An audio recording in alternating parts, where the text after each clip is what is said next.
Покажа моите неща, които съм правила като ключодържатели от днес и моите 3 на брой кутии. Време е да започнем с кръгота, която се състои от плоски маниста. Да, малко са, защото съм ги разделила, иначе са много. Ето, това е кутията ми с плоски маниста, като тези бялото и червеното са ми много. Като цяло ето, така.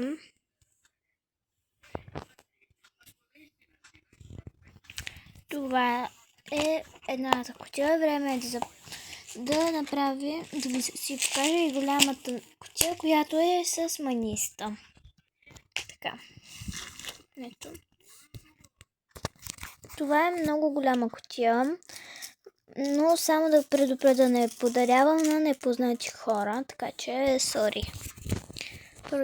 Дори аз не продавам, само показвам, защото правя поредица, в която си показвам кутиите.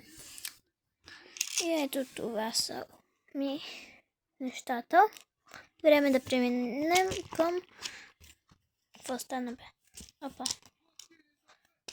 Време да преминем и към висулките, които не давам. Време за висулките, които са тези.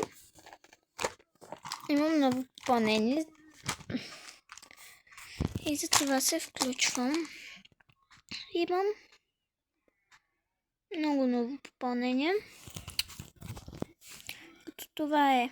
Имам ягодка. Сега ще изведа всички ми нови висулки и ще ви ги покажа. Изведих новото попълнение, което са ето тези висулки, но не са толкова много, но така, имаме ягода, която показах 100 пъти в това видео. Имаме кафенце, аз го наричам от Starbucks. Мече, ето тази мандарина.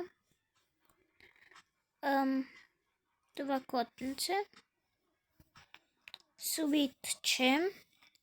2 мини хавайски цветя. Елхичка.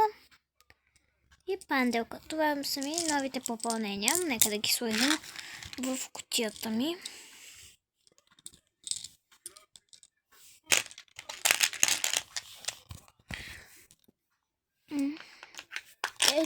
Аз съм си определила тези, които не давам, да са в едно голямо отделение, което ето голямото отделение.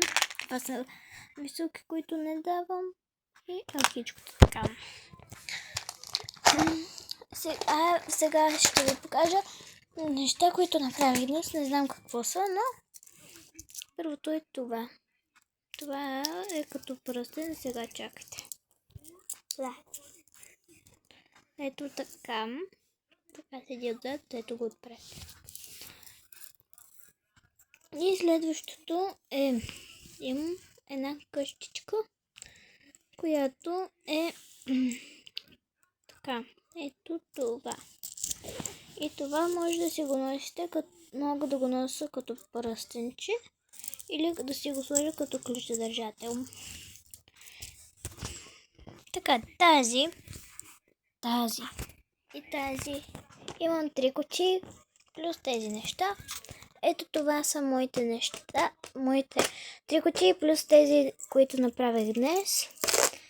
Ако ви харесват, ми напишете долу в коментарите и ми напишете дали искате да правя още подобни такива неща и да ви ги показвам.